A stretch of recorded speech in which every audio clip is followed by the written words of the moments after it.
Hey, and welcome back to How to Be Real, a place where we can be real in a world obsessed with fake. I am Tasha B. I am an actor, a filmmaker, and creator who is living in her power now and forever. Ooh, Period. now and forever, Period. eternity. And I'm Tay, and I am a creative producer, lover of all things wellness, and your favorite local yogi.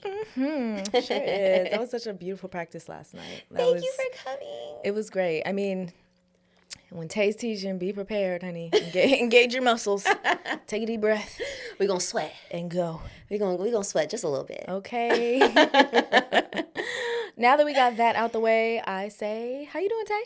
Girl, I feel so I think just rejuvenated from last night, or maybe poured into from last night. So last night, for those who don't know, I did a yoga class at Yogi Homie, which is a donation-based yoga community space, really, that happens at Soul Collective in Sacramento. It's amazing. It's every Tuesday. Come through if you have not yet. It's really cool. And I had the opportunity to teach there. Yeah. So it was... It was packed, too. I know. It was my second time teaching. The first time wasn't as packed, but this one was had hella people. And I was like, oh my gosh. And I didn't even know that some other friends were going to come. And that was nice. I know. It was really cool to see them.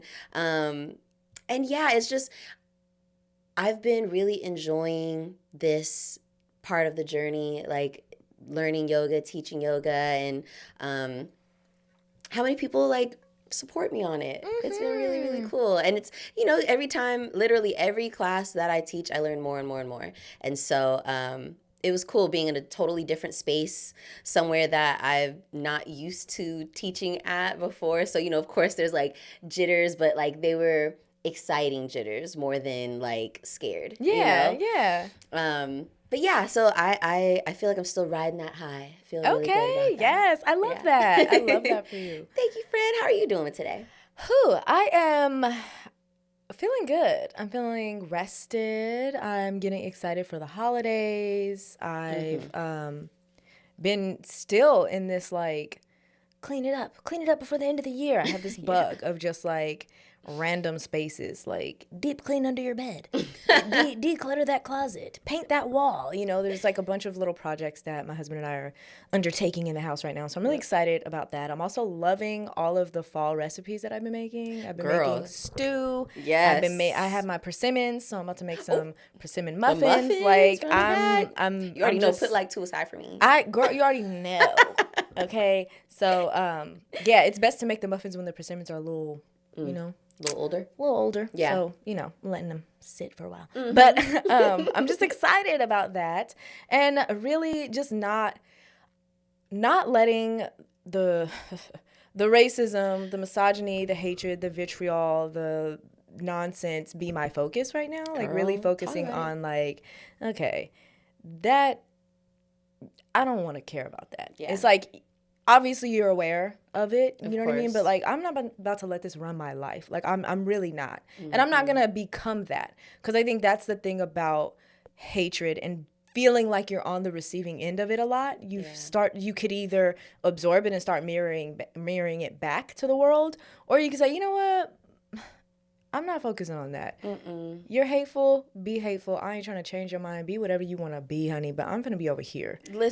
Controlling what I can control. At the end of the day, that's all we can do. Look, pouring into myself, bringing myself joy, and the people around me. Enjoying my community. Because I know how my community feels. Like you said, the people that show up, the people that curate spaces that feel welcoming, open, and we need that right now. We need to focus on that, focus on our community. And be look, that way when they try to come, they won't stand a chance. Yep. That's how I feel. Girl, and with that, girl, we giving a shout out today to Black women for always showing up, always showing out, always giving our best, and never letting the bullshit tear us down and count us out. Period. Black women, Black womening. Okay. As always. As always. I've been saying it a bunch, but Literally. And I think that this has been something I've been seeing on, or probably both of us have been seeing all on our timelines, but Black women taking a seat, not because we do. I think it's just so much, I don't know where it comes from. Yes, I do. About so much of like wanting to save everyone and be the ones who we're natural leaders, we're natural healers. So of course we're gonna do what comes natural. But honestly, this is not our fight to fight right now. This is not our lesson to learn right now. And it's time to fucking like sit down and let the people who need to learn. See, I agree with it's not our lesson, but I do agree with like this is our fight, unfortunately. Yeah. Well, it sucks that it's almost like it don't matter what you think. Keep fighting. It's like I feel like that. I'm tired of this, Grandpa. I don't care. Yeah. You keep digging. That's how it feels like. It feels like, okay, well, I guess I gotta just keep on keeping on. Keep looking for them bootstraps that y'all keep telling me we got. Yeah. Let's try to find those. Yeah. But I wholeheartedly agree. Let's focus on the self-care that we need. What do we need? What does our community need? What can we do here? Yeah. There's so much big picture, like you said, with Black women. There's so much big picture, and all women, but talking primarily to Black women, because it's, again, 93% of us said, let's not go backwards. Let's think about everybody. We could all use healthcare, right? Let's do that. No one else showed up in those numbers to be like, yeah. No. Black men, 88%. Okay, hey. Close second. Stand by us. Everybody else. Yeah. No, you're absolutely right. We have to, honestly, I feel like it would be really hard for us to shake that fighter spirit. It really is ingrained in us. And it's one of them things to where there's no choice but to fight, because at the end of the day, what we can say is, and again, I'm not trying to just be like, oh, only Black women have fought for rights. All women have fought for rights. For sure. Right? But I think where we stand now, Black women with their votes said, I don't want to go backwards. Yeah. I don't want to have things that we fought for taken away. Yeah. Overwhelmingly, majority of us were like, no, let's not do that. Versus it didn't go that way for the other demographics. They just didn't show up in that way. No, like it just didn't happen. And so for me, where I feel like, unfortunately, yes, we are going to have to fight, because again, Black women are always, like you said, natural leaders, but always the least protected, the least. So it's like we're going to get the butt end, the shit end of this stick. Unfortunately, that's where I feel like that part of it, hell yeah, if you care about yourself, you are going to fight. You are going to stand up for yourself. You are going to do what you need to do. But what we don't need to do is what you said earlier, is put everybody on our shoulders, show up to your white woman's march with your pussy hats. I'm not doing that anymore. I'm not. I'm so sorry. I don't want to do that. If there's a fight more targeted to us. Yeah, to where it's like we need to what benefits us most. Again, on the community. Yeah, on the community. Who showed up, who showed out, who's real. Yeah.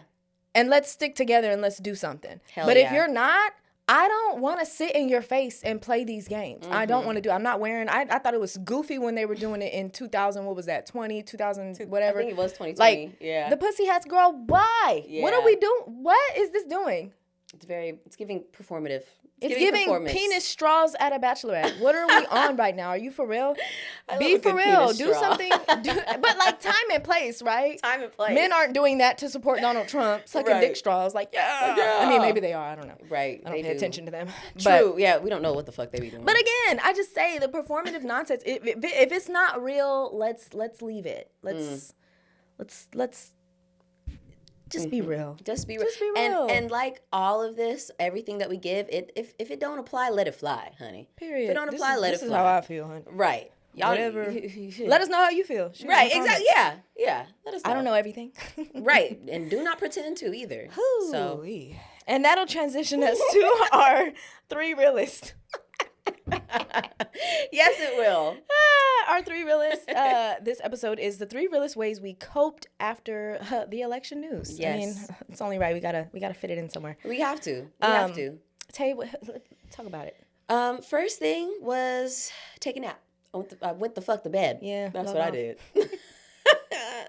I went to fuck to bed and was like, I am not going to force myself to like fight this feeling. I'm tired. I'm weary from the weight of the world, honey. Period. And I need to close my eyes for a little bit. And I need to head to Dreamland just for a second.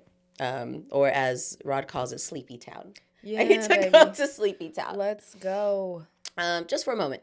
Next was vent. Talk to my friends, talk to my partner about just feelings, about like either just how I'm, all the feelings, angry, sad, mad, confused, and then also Very tired, confused. just hands up, throwing my hands up, all that. Very Just what the fuck? very what the fuck. So definitely venting it out. And then 3, which I think now I'm coming into doing something that feels good for me. So like I went to eat. Rod and I went to the movie. I washed my hair. Which felt so good. Yeah, you gotta do that. Girl, and I had just washed it like just a couple days ago. I was like, no. But you gotta do it. It's something about washing your hair when stuff feels heavy that just lightens you a little bit. It does.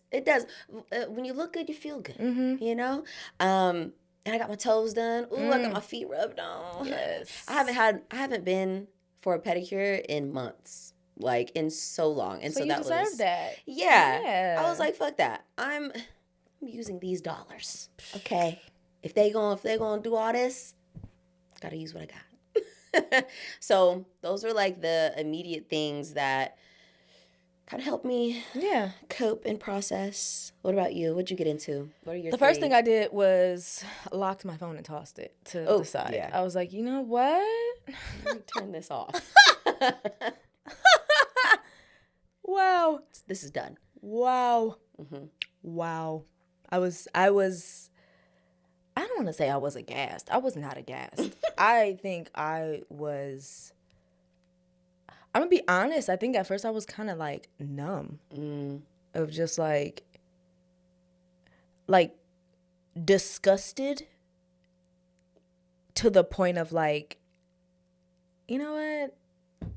Nothing matters. Like I had that moment of like, wow. What the fuck? Literally, what the fuck? And it was like, then it's like, no, you know what? Forget it. I'm going to make dinner. But then you're like, but what the fuck? Literally. You guys, the numbers. And then it was like everything I looked at was like, why did I look at that? Literally. Why did I even look at that? Like everything you're going to see is going to piss you off. Yeah. Don't get on Facebook, especially Facebook. Don't do it. That's where they really be. Logged on to Facebook and was like, this is why I don't be on Facebook. Too many opinions. Way too many. People that I don't care about their opinions. I'm off. The second thing I did was I was like, okay, I'm unplugging from this. And I just watched some animated movies. Like I watched this one about ducks migrating. It was like a little animated family where you're just like, I mean, they almost died a few times, but you're like, it's ducks. You know what I mean? There's no race. I mean, there are genders because they're ducks, but it's like, it's just light. It's like, low stakes. I just want to watch this. I watched Garfield. I was just like, let me just watch light things and just laugh at Garfield and his selfish ways and his lasagna and his pizza. Let's just watch that. What was the dog's name? Kobe? Odie. I was gonna say Obi. Big Garfield fan as a kid. Odie. I liked Garfield. I was like, I was watching the movie and I'm like, I like Garfield. My husband was like, I know. You say that every time you watch Garfield. I like Garfield. I love him. I don't know how new. I don't know how new it was. The newest one. I don't know if it came out this year. I think it might have. But, it was on Netflix, I think, or Hulu, one of the two. But it's like the newest one that's on Netflix. As I watched it, and it was cute. It was like about his dad. It was cute. Made me feel warm and fuzzy. So Yes, we need some warm and fuzzies to combat this we cold do. and rigid. Start watching Adventure Time again because I'm like, I just want to like something real. Oh God! And there's like little lessons. Some of the stuff Finn says is just like at one point I was watching this episode and he was like going through this cave and he was just encountering a bunch of just like obstacles and he was like something happened and he was like, wow, that's disappointing, but whatever, let me keep going. And I was like, so you know what, Finn, I need to be more like you. Yes. Like, yeah, wow, that was disappointing. Well, hey, let's keep going over here. Keep going. Let me keep going. And that's what's so interesting is that like, did we not all grow up watching cartoons with like these little moral stories and shit, like good guy versus bad guy and all that? It just kind of makes you wonder, like, what did y'all take from that? And they rooted for the bad guy. Right. Do y'all think you're the good guy in this scenario? I don't think I they don't care. know. I don't think they care about that. Like, I think morality is gone out the window. Like, the stuff that I hear these people say is like, I'm a terrible person and ha ha ha about it. Like, in your face, I'm terrible. Look at us. We're bad and we're winning. We're going to take your rights. Ha ha ha. Ha ha ha. Yes. Your body, this my is choice. my America. Like, that's how it feels. It feels very like, I'm gross and there's nothing you can do about it. Yeah. And it sucks. But anyway, the animated films and shows helped. And then the last thing I did was I made sure that I ate good. I was like, I'm making these dinners. I'm making a nice stew. I made crab mac and cheese. Like all the little stuff that I'm like you said, doing things that feel good. I was like, I'm about to eat good, honey. Yes. I'm eating good and I'm resting. If I need a nap, I'm taking the nap. Is my back a little bit sore? Heating pad. ASAP. Okay. What? I'm gonna nourish myself. I'm nourishing myself. Yeah. Let me, and then same. I did wash my hair as well. Not that day, but the day after. I was like, you know what? I need to wash my hair. And then I also had very universe looking out. I had a therapy session on the 7th. So I was like, awesome. Came in and was just like, girl. What is what? Like, I don't know what's going on. And it helped. It helped to like you said, it helped to vent in a space that felt safe. Because for me, I'm one of those people like venting. I'll like vent a little bit, like a little rice cooker. It's like, pss, pss, pss. But like with people, I'm like, I know you're feeling a lot of what I'm feeling, so I don't want to like do too much. Yeah. So it's nice to know that, like, okay, I'm paying this lady for me to just come in here and just be like, what the hell is this country? What the? And then also get some tools of like, yeah, this is how you can deal with it in a practical way. Blah, blah. Some things that maybe not be so practical. Okay. Because, yeah, I know I said some stuff in there like, I'm finna do this. I feel like that. And she was like, you know what? I like that boundary. Uphold it. And I was like, Somebody holding you accountable too. Okay. Yes. And then I also listened to a podcast that we both like. They were very angry on the podcast. And at the time, it was absolutely affirming to hear people going the F off the same way we be going the F off. Yes. Like you said, we talked and it was just like, what the fucking fuck? Like, are you guys serious? They literally used that whole podcast to just go in on like, are y'all fucking serious? Yeah. This is what y'all want? This is what y'all want. Again, this is round 2. Let's do it. Let's fucking go. Let's give police full immunity. What? So they murder you and they're immune to murder? That's what? Crazy. What are we talking about? Straight up like, oh yeah, let's purge. What's you guys are what? But like also in that episode, they were like wishing death upon people and shit. It was very ugly. And that was one thing that I told my therapist. I was like, I'm feeling all these feelings of like, if you hate me this much, I hate you this much. And that's not who I want to be. Like, that's not who I know that I don't recognize that as myself. And that isn't who I want to be. Yeah. So I think I'm definitely one of those people. I think persons maybe. Persons is a word. I feel like it's that. Yeah. Anyway, doesn't matter. I'm somebody that like really goes within a shell when I'm feeling like way too raw and vulnerable. I'm like, okay, I need to like not go supernova just out in public for people to see. Like this needs to like get on paper. This needs to be on something I do when I'm like feeling all the feels and like don't want to explode on anyone that is obviously not responsible for how I'm feeling is I have these watercolor paints and I'll just like do something. It's like no rules, just like do it. And sometimes it turns out brown because I'm just like all the colors. Using all the colors. Sometimes it looks hella violent because there's hella red on it, and I'm just like, I just like it. And I don't like. Sometimes I'll make something, write like messages on it, and like rip it up or crumble it or whatever. I just do whatever feels like needs to be done at the time, and it's gotta get it out and just get it out. You know what I mean? Express. Especially as a creative, it's like it feels good to like create something. You know, whether you're writing, whether you're make a video, whether you dance or sing. I also did that. Just listen to like some songs, like you said, Solange, seat at the table. Okay, run it, get it out. She needs to do part 2 because Here we are again. Right, girl. If you ever wanted to go on a tour, honey. We'll be there. Woo. Okay. No, God. that's a really good. I really like that. I think that's. I saw a quote, and it was a Toni Morrison quote. I forgot what specifically she said, but it was something talking specifically to artists about like in moments like these, this is not a time to let up. This is a time to create. Yeah. You know what I mean? Like get to creating. Yep. You know, and I think that sometimes we do get as creatives, as artists, we get caught up in, you know, if I create, it has to be good, or it has to be perfect, or it has to look right, or it has to, you know, all these things. But it's like, just like you said, no, that's not the case. Me creating can be me putting it all out and looking crazy and turning out brown with all the different colors. Mm-hmm. It can be me writing out words that maybe don't make any fucking sense, but like it doesn't need to make sense to you. You know what I mean? I'll just rip it up later, whatever. Like, or keep it, or show it, or do whatever. Because again, I like, it doesn't have to be perfect. And as a creative, like you said, you get so worried about the outside. And what I like about, you know, some of the practices I have is that it's really designed for me to not worry about that. You know. Yeah. Who cares? There is no audience. Tell yourself that. There is no audience. Who's going to see this? This is my watercolor book. Unless I take this somewhere and give it to somebody, no one's going to see this. Absolutely. It's my water. Like, what? No one even knows about this. I mean, now people listening know about it, but I'm like, this is my shit. Yeah. I could burn it if I want to. You know what I'm saying? And honestly, I want to do that. I did one a few months ago. Just like have a fire pit and just like burned some little stuff in it and danced around that fire. And it really feels like... Ooh, something I watched, Apocalypto.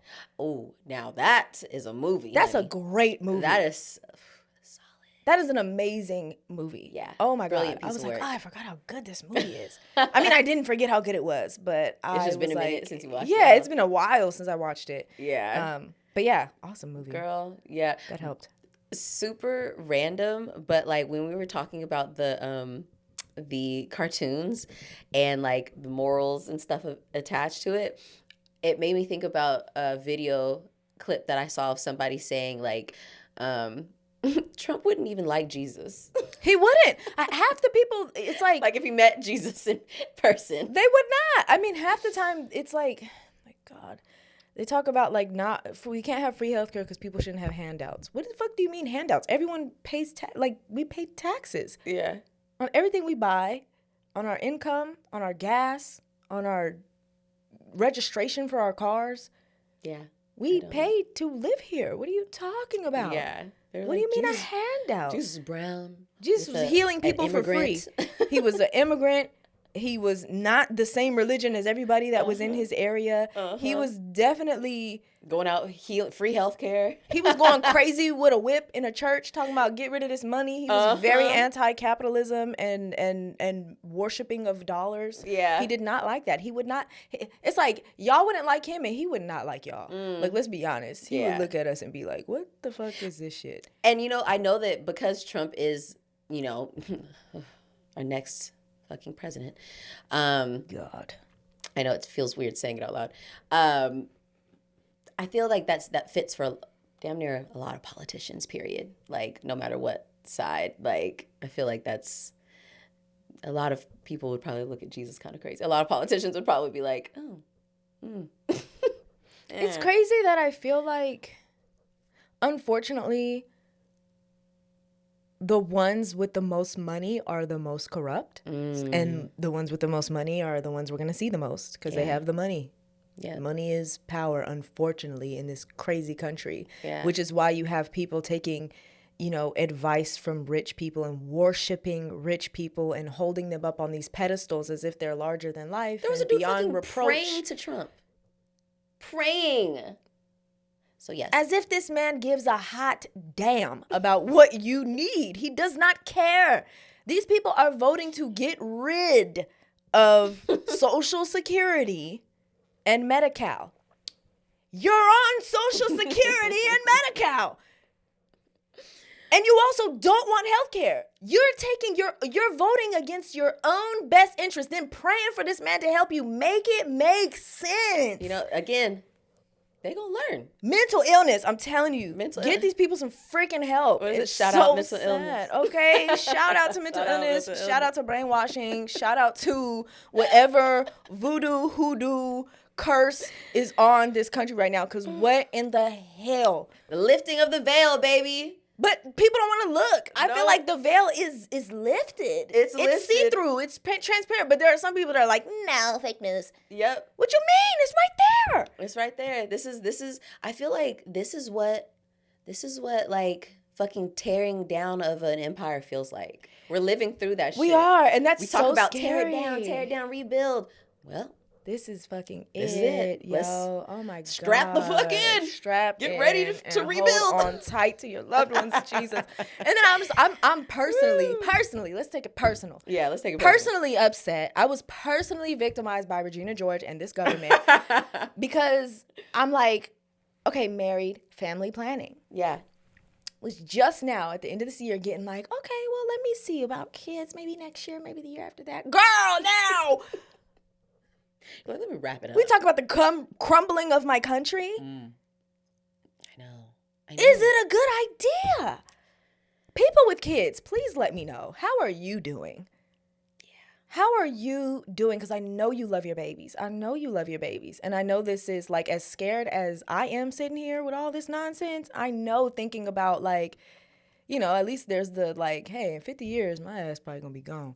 But if you have a 4-year-old right now, they're not going to be gone. Yeah. If you have, it's just, oh my God. Yeah. I hope you guys are okay. Yeah.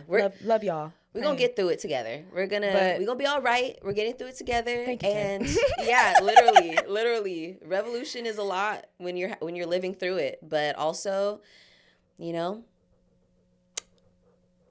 look back in history. Every time a revolution happened, motherfuckers came back fucking bigger and better. That is so true. And it's so crazy that people didn't realize that when Black people got civil rights, like, right, when women have more rights, when Black people have more rights, when, you know, other minority groups have more rights, it helps everybody. Yeah. Like, everybody benefits from that. Yep. And I wish more people understood that. And it's like, you don't realize that by not wanting Black people or immigrants or who the fuck ever you hate for whatever the fuck reason, LGBTQ people, to have, you don't want them to have healthcare. Guess who else ain't getting healthcare? You bitch. So you hate them people enough to be like, yeah, don't give it to me either. Fuck all of us because I don't like them.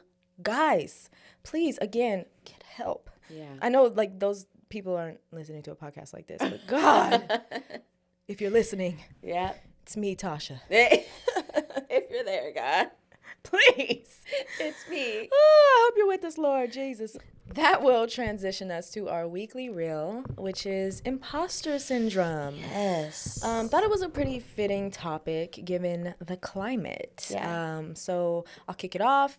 You know, I always like to start with a definition. We love just it. to, you know, put things in context. Yep. So when I looked up the definition for imposter syndrome, I got this from the American Psychological Association. It states that people with imposter syndrome experience an ongoing fear that they're going to be found out or unmasked as being incompetent or unable to replicate past successes. These fears lead to feelings of anxiety, depression, and lessened professional confidence. Another thing that came up is there's 4 P's of imposter syndrome: perfectionism, paralysis, people-pleasing, and procrastination. Oh my goodness. Did they read my diary? I was like, wow. Right. Definitely a 3 out of 4. Mm-hmm. No, And for real. sometimes 4 out of 4. Damn. So yeah, relatable. So relatable. Like, yo, imposter syndrome. I feel like too, especially being a woman, like, Girl. I think you said something the other day. It was like the world or like society gaslights women. Absolutely. I mean, gaslights us all, but like, I mean, it gaslights all of us, but Yeah. it definitely gaslights women to where, like, again, you just feel like it's impossible for you to ever be enough to be considered, hey, yeah, you're valid. Like, you're not valid. You're just not. If someone attacks you somehow, some way, that was your fault. Like, you hear these things of like, oh, men are attacking women in parking lots. People are urging women to X, Y, and Z. Why are we not just, where are the men? Where are the men to say, hey, men, what the fuck? If I see you touching a woman, I'm going to beat your ass. Like, where's that? Yeah, there's no accountability. It's like the accountability is always default to women. Yep. But what was she wearing? What did she do? What did she say? Oh, why he beat her? What? Why? What for? What did he do? And even on the other side too, where it's like, okay, it's a strong, powerful woman who done climbed the ladder and now she's hella successful and badass, and it's like, oh, now she's a bitch. Oh, she's a nasty woman. She's a nasty woman. She a workaholic. She's a spinster because she doesn't want to have a family, or she doesn't have time for her family. Like, all of these things, like, it's like you're damned if you do, damned if you don't. Yep, damned if you don't have kids. Why don't you have kids? Literally. You have kids. Oh, you have all these kids. Like, and you have a career. Okay, you don't have a career. You're just a stay-at-home mom. You don't do nothing. Or maybe even a gold digger. Your man supports you and you stay at home all day and raise your kids and homeschool them. Oh, or not homeschool them. Either way, you ain't nothing. Yeah. And it's like, there's no way for it to be, hey, wow, she's great. She's amazing. Yeah. I know. You're doing a good job. What about that? Thank you. You're doing a good job. Thank you. You've overcome so much. Girl. And I think that's why, like, I feel like that's why literally being raised in a society that is constantly telling you that shit is why I know for me, a lot in my line of work and the things that I do, I've absolutely had to intentionally work through this in therapy of getting caught up searching for the good job. You know what I mean? Because it ain't gonna come. And like, also, okay, and why can't I tell me I'm doing a good job? Yeah. Why is that not enough? Which is what my therapist told me. Like, that has to come from you. You're going to have to say that to yourself. And then she even told me, because I was not having a good day when this was going on in the session. And she was like, and you want to know something else? What I see happening for you is the people in your life, and I won't name names, but the people in your life that refuse to see you for the person that you are and for, achieving the things you've achieved and, just being who you are. Once you tell yourself, hey, you're enough, you're doing great, keep going, I love you, keep on going, girl, I'm so proud of you. Once you're telling yourself that, and you just like, now you don't need it from no one else and you're moving on. Once you get there, that's when people will come around and be like, wow, you've come so far. Ain't that the Meanwhile, they was kicking your ass all the way down the road. When you emerge triumphant, here they are. I always knew you could do it. Bet you did. Off me. Now y'all over Wish here. I would have heard that back then. Right. That would have been great to hear. That would have been real great to hear when I was down in the freaking dumps. Now you're over here trying to touch the hem of my garment. Okay. Let me get some of that. Get off me, peasant. The hell? You better get your ass. Keep that same energy. Keep that same If you don't energy. see me now, don't see me then. Okay. Baby. Just keep on keeping on. Okay? Because the windows going to be tinted. Best believe they will be. 2%. You can't see me. No good. It'll be like that Celine Dion meme, when that person starts singing, she rolled away. Slowly, too. Stay staring. Yeah. Girl, you can't sing. Put your glasses down. The audacity, though. That person, like, that's confidence. That's confidence. Because Celine Dion. Was it a man? I think it was a girl. Oh, okay. I don't know. I was about to I be assumed it was a girl. I just seen it recently, and I assumed it was a lady. Okay. But I'm like, for you to sing a Celine Dion song to Celine Dion, knowing you don't sound anything like Celine Dion, baby. The nerve, honestly. The gall. Shoot. The balls. That's crazy. And not like at a concert. You walked up to her car. And just started singing. Miss Dion said, shut up. She said, girl, let me sing it. Yeah. Come to the concert and shut up when you come. Yeah, because what? But anyway, so that brings me to statistics, girl. Talk about it. So a study has found that 75% of female executives have experienced imposter syndrome. You said 75? Mm-hmm. Compared to, I think it was 62%, 63% of men. But these, where I was looking, right, there's a big, right now in like the academic space, because I was reading a lot of academic studies and reports on imposter syndrome, which were very informative. But what I was looking for specifically were the statistics, by like race and, gender. There's not a lot of specifics, so it's a relatively new-ish thing for people to be studied. It's not super popular. So there's not a lot of stats that make up like black people, black women, for example. There's not a lot of data. And then there's some studies that are basically talking about that. Like, hey, there's not a lot of data here. And then it doesn't really consider like these studies that they're doing, like, we're talking about executives. There were some that were talking about students, and they were saying like, oh, medical students are more likely to suffer from imposter syndrome. And so when reading some of these studies, a lot of really cool things to consider popped up. And one of the one that really pinged me was minority families and the lack of support or the immense pressure. And I feel like it's it's either a combination of both or like one or the other, where like maybe you don't have the support, and it's maybe not because they don't care or don't love you, but it could be because they just don't have time. Maybe you're raised by a single mom. She's working 2 jobs. She can't really support you emotionally and even academically. She can't come to your spelling bee. Yeah. You know what I mean? She can't come to the parent-teacher night. She can't, tutor you at night and make sure she's reading to you. So all of these things play a factor into, hey, if I'm out here and I don't have anyone, like you said, telling me good job. I don't have anyone telling me like, oh my gosh, you are so smart. Gosh, like you've done so great on these tests. Like I believe in you. Like I know you're going to ace this one. You don't have that. You're more likely to not have this confidence, even if you are doing well. Yeah. Ooh. Yep. Go ahead. It goes deep. It really does. Deep. There's so many factors. And I know that if there were a study, I know that people of color, and particularly black people, and I think media also plays a big role in that. We say all the time, you hear representation matters. Oh, yeah.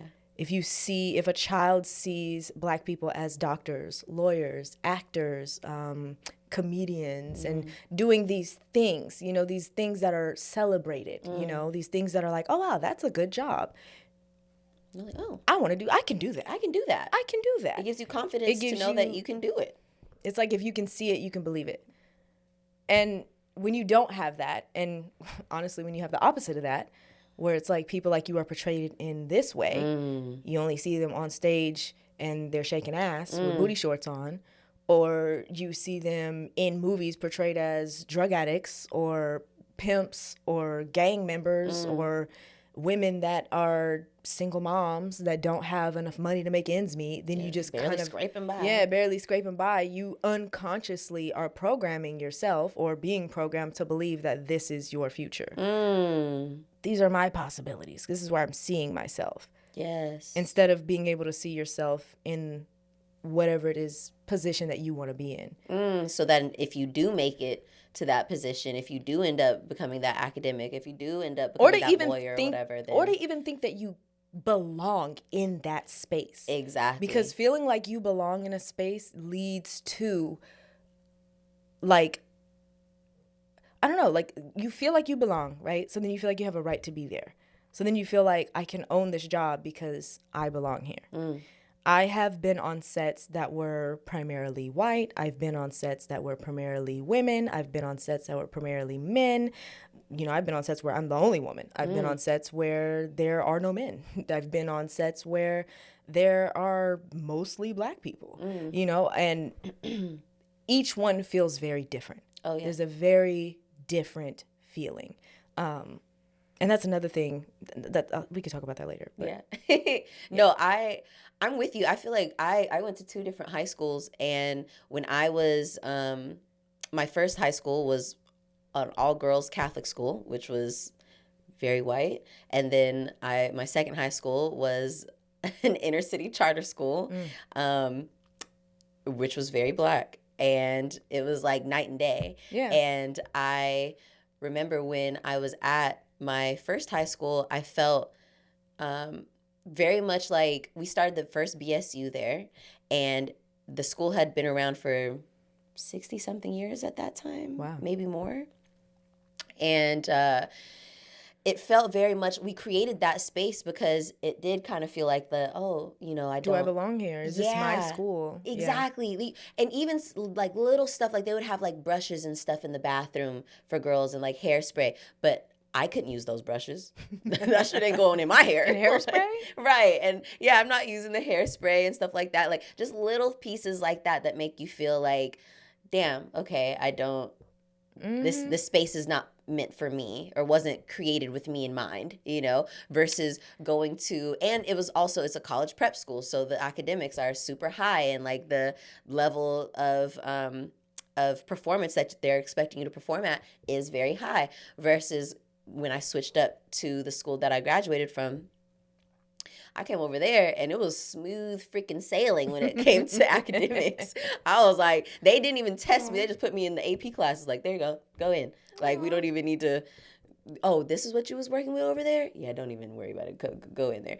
And it was super chill. Like, I felt instantly kind of like welcomed in the space because it was people that I grew up around, like, that look like me, right, and the type of culture that I'm used to being around. And so it definitely was different. The kind of feeling that I felt like being at my first school versus the second, it was palpable. Like, you know what I mean? Like feeling like, wow, the even though the things that were being shown of possibilities at my first school, like things that you could be and grow to do, were a lot higher and more expansive than at my second school, I didn't feel held, to actually, or seen to actually. Yeah, seen, supported. To feel like you said, the good job, go after it, get it. Or even just the like, and you too. Yeah, exactly. I see you over there, girl. Yes. You too. Like you're in line and you're doing this and like you're in the space to make it happen. So that definitely is a step up, you know what I mean? But for some reason, when I went to the other school, it just was like, I don't know. It just felt like all the counselors were working like super attentive. And like, I think it was because a lot of the students there weren't seen as able to, or probably had a lower rate of succeeding or graduating. So they were really like attention focused on them. Yeah. Oh, let's get these kids to college. Let's get these kids out, and let's get these kids out of here, And I remember my graduating class over there had like the highest college acceptance rates of their history. And so it's just little pieces like that really do switch up, like you were saying, your confidence levels. I mean, because for me, I've experienced both overt and covert racism on sets. Like to straight up being told like, oh, you only got that part because you're Black. Oh. To, being accused of stealing from a wardrobe and having my bag searched. I remember that. For a white T-shirt that I did not take. Crazy. And then the lady trying to be all nice afterwards, like, oh my God, I'm so sorry. And I shunned her the rest of the time. I did not speak to her. I did not speak to her. She don't deserve your time. I was like, yeah, let me fucking go.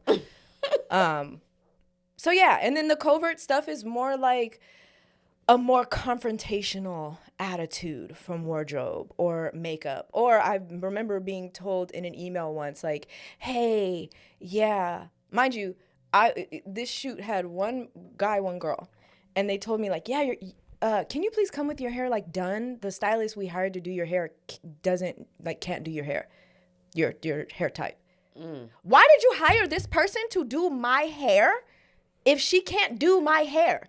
So this lady is getting paid for me to do my own hair. Why shouldn't that money go to me? Shouldn't I be paid because I'm doing my own hair? Hello? Thank you.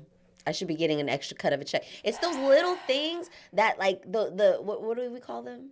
microaggressions Yeah. that we experience on a daily basis that like maybe we don't pay a whole bunch of attention to, but it's those little things that they start to add up that and you start to they wonder. try to chip away at you and make you feel like, hey, you don't belong here. You don't belong here. Chip away at your confidence. I have this anklet on my leg, and you know, it's like friendship bracelet style bracelet, very small. I've had it on for a very long time. And one shoot in particular that I went on, and it was literally not even, anyway, let me not do that. But the wardrobe lady, like, she sees it and she's like, oh my God, look, if you're gonna be doing shoots, like, you can't be having stuff like that on. And I was like, okay. No, she said, like, if you're gonna do this, or I don't know. She was like, if you're gonna be doing things like this, like, you can't have that. And I was like, okay, I do this for a living, and I've had this on for years, and it's never been a problem. But fear not, if it is a problem on this shoot, I can absolutely remove it. It's totally, it comes off. Like, I can take it off. Breathe, and she was like, no, oh my God, I'm gonna go. And so she like had this whole attitude. She was talking to someone else like I wasn't in the room, talking about me like I wasn't even there. Ew. And then she like, I'm gonna go tell the director, I'm gonna go tell the producer. So she goes and gets these guys, and you know, the producer, the director, and made this whole big fuss, right? Had me just boiling. I'm like, this lady is doing the most. Mind you, there's a girl on this same set that has a big old rose tattooed on her hand. Girl, she didn't say nothing, and yes, she was white, so that's not a problem, right? She had a lip piercing and a hand tattoo. None of that's a problem, but my little friendship bracelet on my ankle is an issue. That also can be easily removed. Why are you making that? I told her multiple times, like, it can totally be removed, and she's like, oh my God, I'm gonna tell them about this. And I was like, okay, well, also tell them that I don't have a problem removing it. I'm totally fine with removing it. So she brings the guy in, and the guy's like, what's the problem? Like, what is going on? Like, because he's responding to this lady's, like, inflated, like, sense of urgency. And he's like, what's going on? And she's like, that anklet, I don't know. And he was like, it's fine. You can't even notice it. We're not even going to see it. Like, it's fine. And he walks off. He walked off. I walked off. Literally, because what is going on? And then later on, I'm talking to someone else, another black woman on the set. I'm like talking to her about something. I don't remember what we were talking, just something mundane. Oh, ha, ha. We were kicking. Here comes that lady standing directly next to me in the middle of our conversation. What are we talking about? I walked away instantly. Yeah, nothing. Girl, get the hell away from me. Are you for real?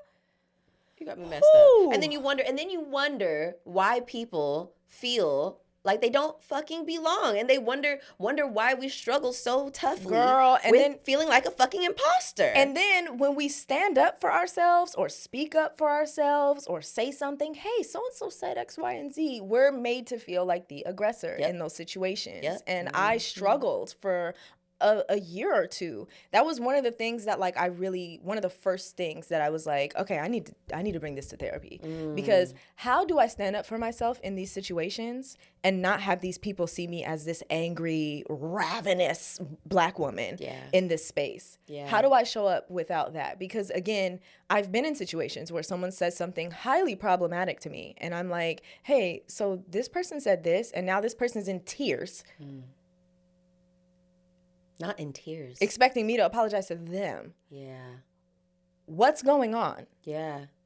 And I was actually trying to stand up for myself in this situation. And honestly, sometimes it's not even standing up for yourself. It's just telling somebody what happened. I just told you, I just said what you just said to me when no one was listening.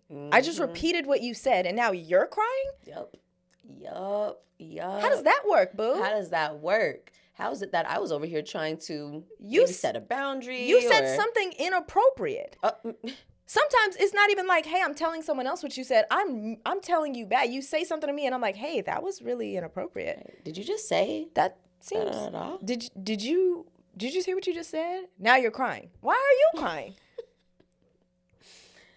See, and it's like, you feel like, oh my gosh. So working through that in therapy was really like, man, they making me feel like I don't belong, that I have to just take this. Because it's like, I don't want to never work again. And I also don't want to be angry. Like, that was a thing too, because I know myself. I'm not this angry person. And it sucks because, like we were just saying, like, there's a lot of gaslighting going on in society. And it's not just black people. It's everyone. Like, society, there's a lot of things that this world, this media, all the society, all these things, your environment will tell you about yourself. Very much. And a lot of healing as an adult is like having the discernment of like, let me step back and say that's not me. You know, for a long time I would think like, oh, I have an attitude problem. I don't have an attitude problem. I don't have an attitude problem. I do not. No. Me telling you, hey, that wasn't cool, that's not an attitude problem. No. That's me telling you that wasn't cool. That was a boundary. That was Whoa. a boundary. But those aren't accepted in some spaces by certain people. That was me telling you the truth. That was me telling you, hey, you just said this to me. And you didn't like how it sounded, did you? When you hear it with your ears, you didn't like it. It sounds, it's when you think icky. Of maybe me telling someone else that you just said that, now you're upset. You don't want no one to find out you just said that to me. Because who knows what might happen. Now I'm holding you accountable. Oh, my gosh. Oh, no. Ooh. Accountability. Holy moly. No. She's angry. She's mad. It's like, oh, she has my an attitude God. problem. That's what really, like, blew me. And now I'm like, no, because there's a way. And there is a way. There is a way. I think, like, my option without therapy was like, I just ain't gonna say nothing. I'm just gonna keep to myself and not say anything. But then I realized like that didn't stop these things from happening. And then it's like silencing yourself. And then I also felt like I was betraying myself. Exactly. Like I was betraying who I was. I was not, and it's like, why do I have to be silent? Why do I have to be silent? And then I keep ending up in these fucked up spaces. People think it's okay to do this. No, I'm gonna start saying something because what is wrong with you? Literally. You know what?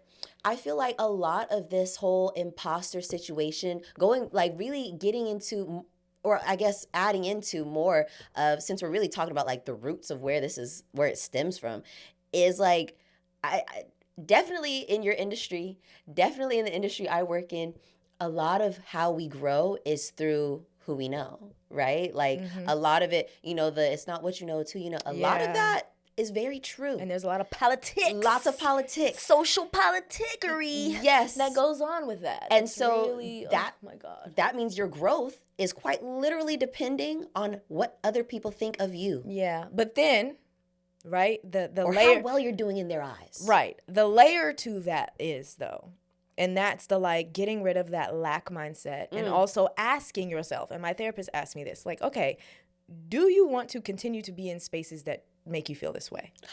I don't. I don't. And when I answered that to her, I was like, whoa, the fact that there's another option doesn't even cross your fucking mind. Yeah. That there is a space that's not going to treat you like this. Yep.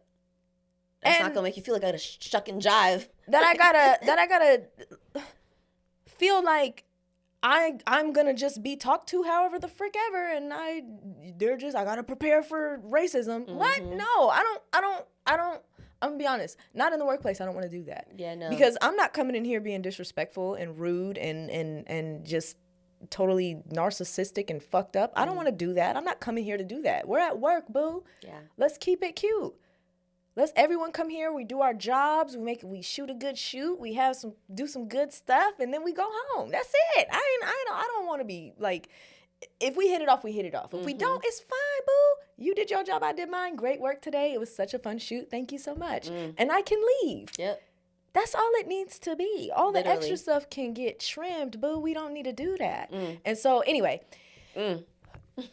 when I was like, okay, yeah, I don't. I really don't. So if say somebody is like, hey, yeah, oh my gosh, yeah, you booked the job. We're so great to have you. But you only got this job because you're black. And if I say that's really inappropriate and pretty rude to say, and I walk away and you decide, wow, I don't want to work with her anymore, good. Because I don't want to work with you either. I don't want you anymore. I don't have to be desperate to be in spaces so much so that I'm willing to subject myself to, hey, you have to be okay with us treating you any type of way. And I feel like that's what Hollywood has been about for so long, of just like, how much abuse can you take? Yeah. Because you're going to have to be spit on. You're going to have to be raped. You're going to have to be slapped. And that's how you're going to get on. Yeah. And I think for me, it's like, okay, I know there's another way. And if not, I want to make another way. Because I'm going to be honest, I don't want to do that. I don't want to do that. And you know what? It's so crazy because that's also very similar in like climbing the corporate ladder. You know what I mean? Girl. Like being willing to put up with abuse. Yes. Literally any ladder, quote, quote, quote, that you have to climb to get to a step that you're trying to be at. It's like the OGs want you. It's like. Just like. It's like the culture was so toxic when I was coming up, so you need to experience that too. Why? Right. You didn't like it. Why the fuck do you want to perpetuate this? Literally. Why? Why can't we like we always say, take what works and leave what doesn't? Hello. Again, humanity. We're humans, boo. Let's try to function from that point. We're not machines. We are not AI. No. We have feelings. It's okay to acknowledge them. It's okay to be like, hey, let me just show blanket respect. Yes. I'm not saying kiss everybody's ass and everybody needs to be friends. No, I'm actually very against having a bunch of coworker friends. It gets messy. I don't like that. Me personally, I feel like we could be cool. We could be coworkers.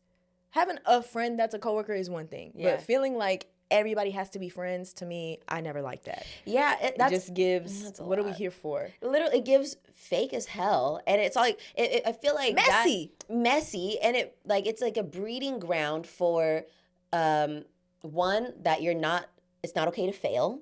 You know what I mean? Like, it's like, oh, okay. All of us, and also kind of like, what's that, a competition, you know what I mean? It's not okay to fail, and I'm in competition with everyone. This unhealthy attachment to perfectionism, like you were mentioning before. Freaking people pleasing, sure. Absolutely people pleasing. And then it forces you to like kind of move past any goal that you actually reach or any like achievement that you can actually get to because you're so stuck on all those other points we just made. Yeah, all those social political nonsense where you're just like, oh my God, so I have to go to the power hour, happy hour. I have to do that. And it's like, I think that's a really good way. Like for me, when people say things like, oh yeah, here at this place, we're family. No, we're not. Boo. What are you talking about? Don't go there. No. We're not family. I'm here for my job. And actually, I have a family. I have a family and that I want to spend time with. Don't try to conflate the two. That's not real. So that brings me to like why imposter syndrome is bullshit. Because it's not real. It's not. Honestly, and if we're going to keep it real, none of this is real. Social constructs are exactly that. Constructs. Yes. It's not real. Yep. It doesn't exist. If you stop paying attention to it, it goes away. Yeah. Isn't that crazy? It's crazy. Isn't that fucking crazy? It's almost like... Yeah, go. Rules get broken and the world doesn't end. Whoa. It's almost like what you put attention on. What you put attention on gets that attention, baby. It's almost like we create our own reality with what we think and what we tell ourselves and what we believe. Mind blown. It's almost like we attract that into our lives when we do stuff, right? Oh. It's almost like we all have some fucking manifestation power. Right? Is that not cray? Right. Oh. Interesting. So it's not real. And, we're all just people. We're all out here doing the best that we can. And I acknowledge that. And I know that it gets hard, especially these days, to see that in some people. Yeah. You're like, okay, you seem really hateful.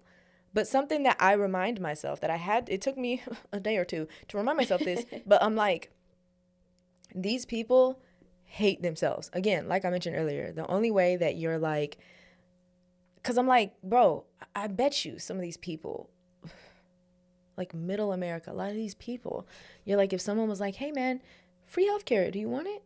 They would take it. Mm-hmm. But if someone were to ask, hey, would free healthcare, if you didn't have to pay for health insurance, all these medical bills, if it could just be totally free for you to go to the doctors and get whatever you need done, would you go ahead and take advantage of that? Absolutely. Oh my gosh, I have this. These prescriptions are really expensive. We're all, Mm-hmm. You would take it. But for some reason, hatred, these political, quote unquote, leaders are able to kind of play to your hatred to make you think it's a bad idea just because certain people will also get it. Yep. You have to hate yourself a little bit in order for that to make sense to you, in order for you to rationalize that. Like, there's no way that you absolutely just love yourself and hug yourself to sleep every night and make choices like that. I don't think so. Yeah. There's some internalized hatred going on there where you think you're not worthy of free healthcare. Therefore, how can someone else be? Especially somebody that immigrated here.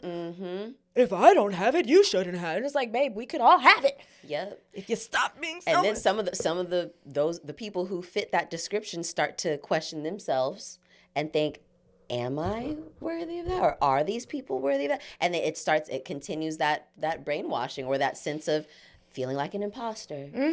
Feeling like, man, should the government take care of me and my family? Yeah, exactly. That's exactly right. But one thing that these past 8 years have shown me is that the people that we thought were just like, oh my God, they're so smart, they're so qualified, they're high up in there, and they have this title, and they're so elite, and just, oh my God, this is the best person for the job. That's all bullshit. Yeah. It's not always true. There may be times where it is, but it ain't always true. This person doesn't know best. This person isn't the best person for this job. They're just the person with the most audacity, the most connections, the most influence, the most, what do you call it? Unadulterated will to get there. Okay. And get in there. Did you say money already?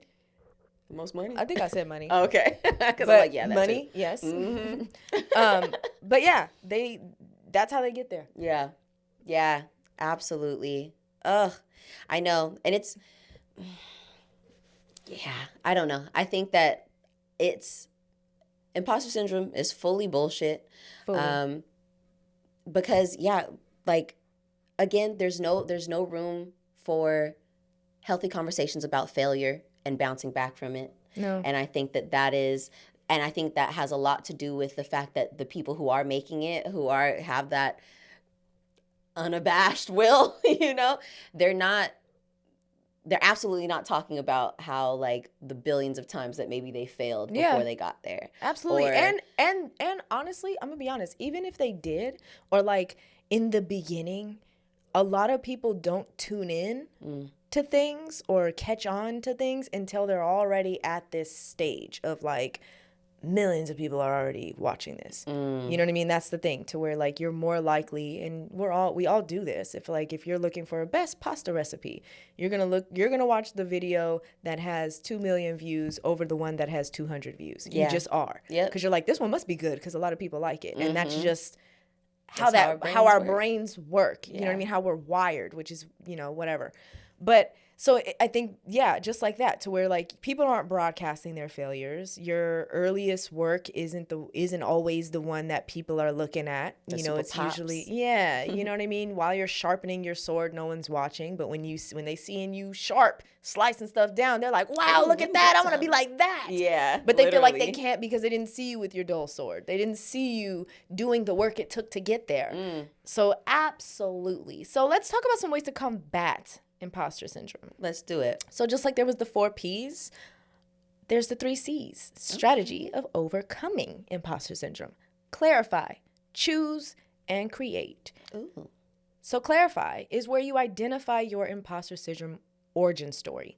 When did you first become aware of your feelings of not belonging, or not being good enough, or falling short, or feeling like, hey, I'm faking it, someone's gonna find out that I'm a fraud? When do you remember that first popping in your head? Was it, grade school? Was it high school? Was it college? Was it when you've got your first job? Was it when you got your first big girl or big boy job? Was it, when you became a parent? Because that also happens, where people feel like no matter how great their kids are and how much they pour into them, they just feel like they're never a good enough parent. Like, and it also exists. Something I saw was with race, where you feel like you're not Black enough. You feel like you're not Latino enough. You feel like you're not, Polynesian enough because you're not doing X, Y, and Z, So it exists in a lot of pockets of life. But yeah.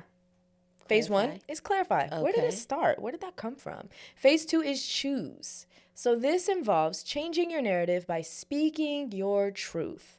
silencing automatic negative thoughts, and valuing your self-care, which we hear that a lot. You admit and share your thoughts and fears and own your achievements and your strengths, which crazily are harder than it sounds. Owning your achievements and your strengths. You know what? Something that I did in 2022 that really helped me with that, which was during the time where I was really like kind of, I think, doing my clarifying process, was writing down the things.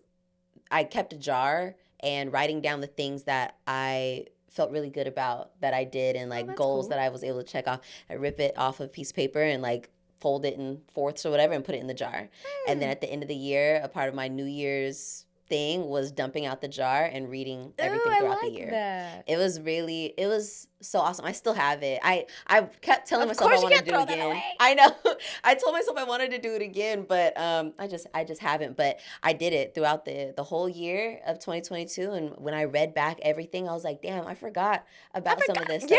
Yeah, you know? It's so easy to just move on to the next thing. So that's awesome that you did Keep that. moving the goalposts for yourself. You're like, damn, right. I'll Okay, be happy when next. I get that. Yeah. But yeah, admitting and sharing your thoughts and owning your achievements and strengths. For me, I really struggled with admitting and sharing my thoughts and fears when it came to imposter syndrome.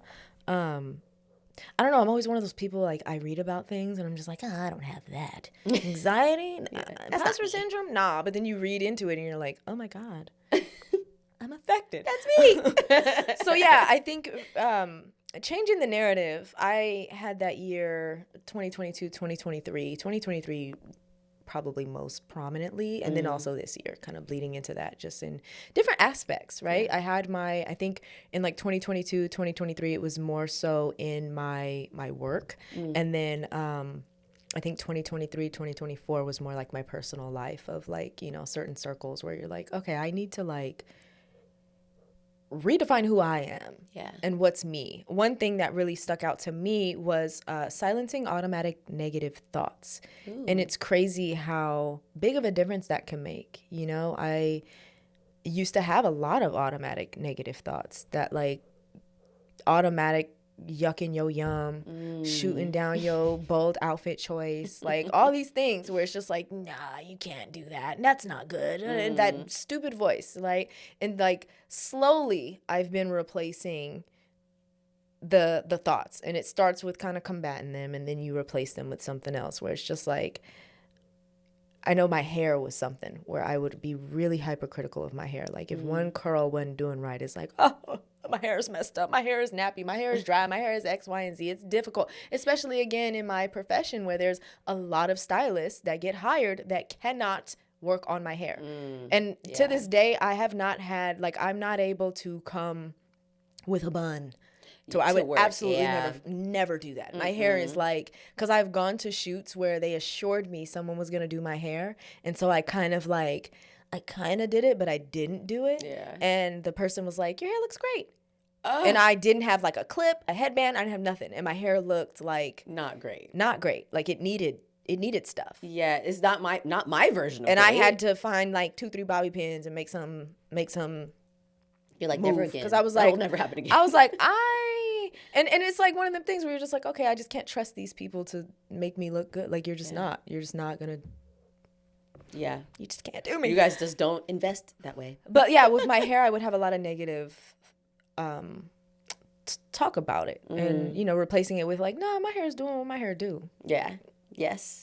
And I like it, even if it's big and crazy. But anyway, phase 3 is create. Focus on developing a new reality for yourself and experiment with different roles. You build your dream team of supporters and mentors who are positive for you, that are positive to be around. You also identify your imposter roles and the ones that are more likely to play as a result.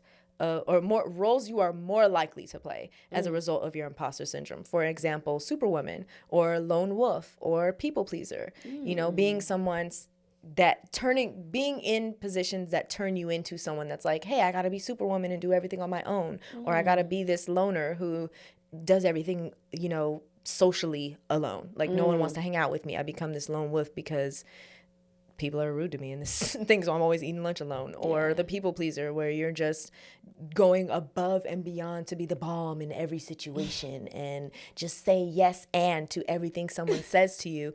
And I use those examples because I've absolutely been in those situations.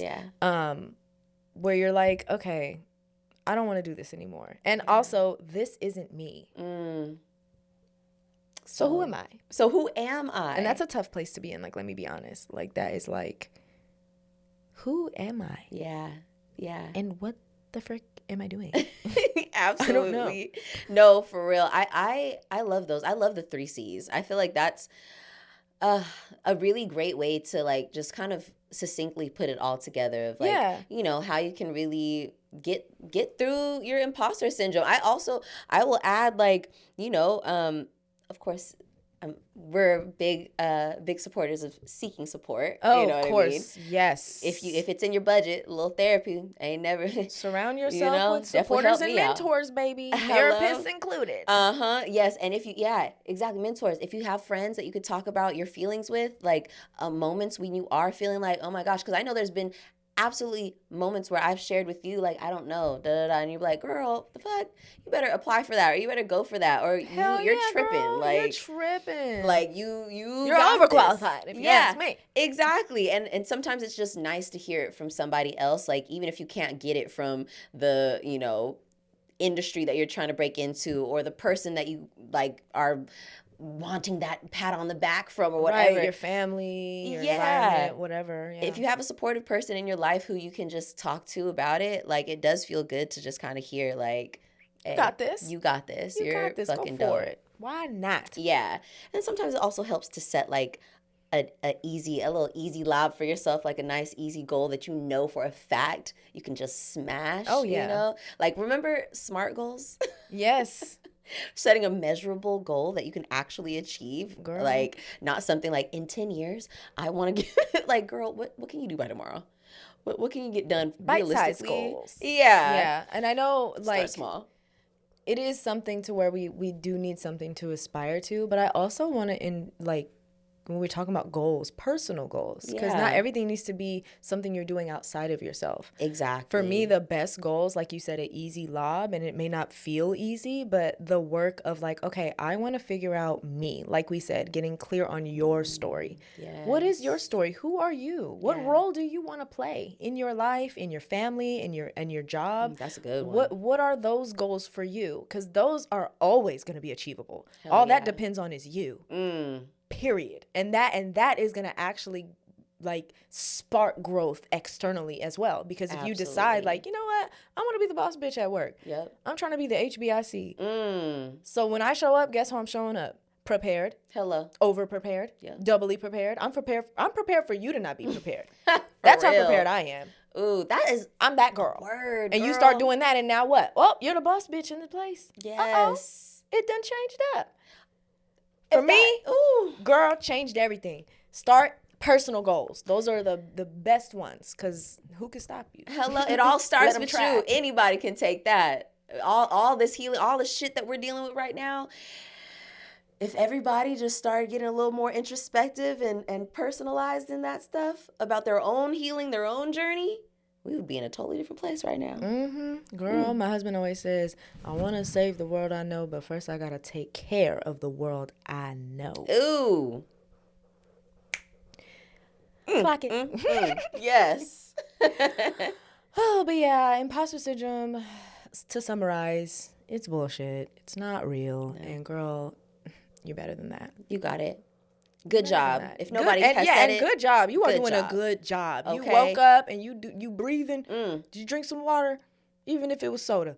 Good job. It got water in it. Good job. There's water in that. Shoot. You got this. You got this. Killing it. You got this, and we love you. Yes. And How to Be Real is always here for that. Again, we're a space where, tune in, comment, watch us. Yes. Listen to us. We're here. Talk to us. All right. Okay. Leave a comment. Send an email. We will email you back. We will have a full conversation. Send us the whatever you're working on, whatever it is. A project, whatever. You need some affirmations? Let us know. Okay. Honey. We'll affirm you up and down. We're here for you. We love our community. And that will transition us to our listener letter while we talk about our community. Let's get it. This one is short and sweet. Okay. Hey, how to be real. Hey. Love the show and your listener letter segment, and finally have my own situation to write in about. Period. So here it goes. Okay, so I don't have ADHD, and I'm not diagnosed with any similar health conditions. I just genuinely feel that over the years, I've lost my attention span due to excessive use of my phone and social media. I can't seem to concentrate on reading books, learning a new skill, or paying attention to meetings at my job. I don't think going cold turkey with my phone is a realistic solution for me. But I do want to undo the brain rot that social media has caused me over the years. Any advice? Sincerely, brain rot. Damn, brain rot. Jeez. One, I will say, like, we've all been there. For sure. We've all been there. For me, where I started was, one, I took the Facebook app, because for me, it was Facebook some years ago. I took the app off my phone. Smart. Then anytime that I wanted to go on, I had to do the site, and the Facebook site on your phone sucks. It's so bad. It's like, and I wasn't going on Facebook. I was like, I can't go on my laptop. If I'm going on Facebook, it's going to be through Safari. Yep. And that shut me down quick. I was like, I don't like this. This is not right. It's not smooth. It's not enjoyable. Don't like it. So that kind of cut that off. And then with Instagram, I put a 3-hour time limit.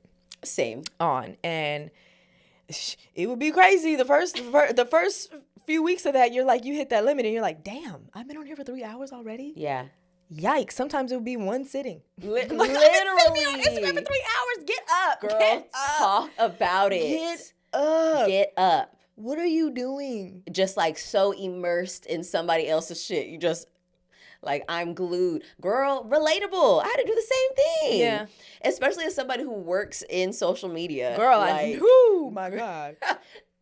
Even moments where I'm like, I'm not even on here for me. Like, I'm just da, da, da, da, da. And then some days where I'm like, I am on here all for work.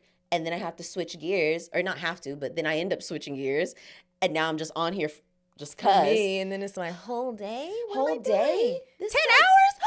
Right, and I wonder why my eyeballs hurting. Like, no, not me. No way. No, so that timer was definitely a win for me. Like setting the timer. Yeah, if cold turkey is like you don't feel like that's an option, I understand. Yeah, trust me. The timer helps. So good. And then I would say whatever your fave app is, take it off your phone. Take it off your phone and put it somewhere where that app doesn't thrive. Yeah. You have an iPad, put TikTok on the iPad. Sucks. You'll be on there and it'll be sold like, I can't even do this. I can't even do that. Man, forget TikTok. Girl, and you'll get frustrated and you'll log off. You might spend an hour and a half and then be like, this sucks. Yeah. Make it hard. Yeah, yourself. Make it difficult. A lot of these apps have desktop options, and I agree, because many times when I'm doing it for work, I usually operate off my desktop or my laptop, because it's just like, it feels like work. Yeah. Whereas if I'm doing it on my phone, it feels like I can easily get lost. Girl, easily hit that magnifying glass. you know you in for some hours when you hit the magnifying glass. Now you about to be all over. In some stuff that's probably gonna piss you off. Like, what the hell? What the fuck? Why they got their baby in that baby suit? What are they doing? Yeah. Girl, yes. So those are all really, really good. I would also add, I don't know if you are a calendar girly, but I am definitely a Google Calendar person. And I insert a lot of tasks that I need to get done in there, so that, like, because I get alerts on my phone or like on my desktop for it. If you are interested in trying it, like, time blocking is also really cool. Oh, yeah, that's a good one. Yeah, so that, like, even if you are like, okay, that's doing the most, maybe you just put the only thing you put on your calendar if you're new to it is the day that you are not, or the hours that you are not on social. You know what I mean? Like, maybe you just start with 1 hour that you're like, okay, boom, this 1 hour is set away for me to take my dog on a walk, or to close my phone, or to do I feel like maybe not just close your phone, but to do something else, like make it a real task. Yeah, make it a real task. And then for those tasks, don't take your phone. Exactly. Yeah, exactly. Don't take it. Leave it on the countertop or whatever. And I would highly recommend meetings at your job, phone should not be there. Ooh. If you're working from home or you're at the office, put the phone away. Put it in your purse or somewhere away from where you are in the meeting. Yeah. Be on your meeting on your laptop. Put the phone somewhere else. Maybe just in the other room. Yeah. Like in the other room, in your purse, on the counter behind you. It could be somewhere just where you cannot just grab it when you feel like, I'm thinking a thought. No. Or this is boring. I don't want to pay attention. Yes. And then, when it comes to learning a new skill or reading a book, I would highly recommend, put your phone on Do Not Disturb so you're not getting them random, Instagram loves to tell you so-and-so posted. Yeah. Okay, and? Oh, that's another one. Thank you for bringing that up because I also did this. Turned off my notifications. Oh. Turned off notifications for those apps. Yes. That's a good one. Turn it off so it's not pinging you when you're not in the app. Hell yeah, because that'll get you. That'll get you. So-and-so left me a comment. Boop. So-and-so liked my post. Let me see. Boop. Then you end up just down a fucking rabbit hole. And then for new skills, if you like the social aspect, if you love social, which if you are on social media, hopefully you do. When you learn a new skill, take a cooking class where there's multiple people in the class. Yes. Get off your phone. Maybe leave your phone in your car. That's a good one. In real life. Zip it in your purse. Put it on Do Not Disturb. Put it on silent. Zip it in the purse. Immerse yourself in the class and talk to the people in the class. Boom. That is such a good one. I mean, I know I've mentioned it a few times on the show, but book club. Book club, that's a good one too. To do things with people. They have ceramics classes, they have art classes, they have dance classes, yoga, Pilates, all different types of things. Look up where you can do a group activity. They even have live action role play. Video games. Like there's so many things you do. Get together with a group and do stuff with people so that you still get that social aspect, but like IRL, and you don't have to be on your phone to get it. So, just a few options for you. I love your calendar idea.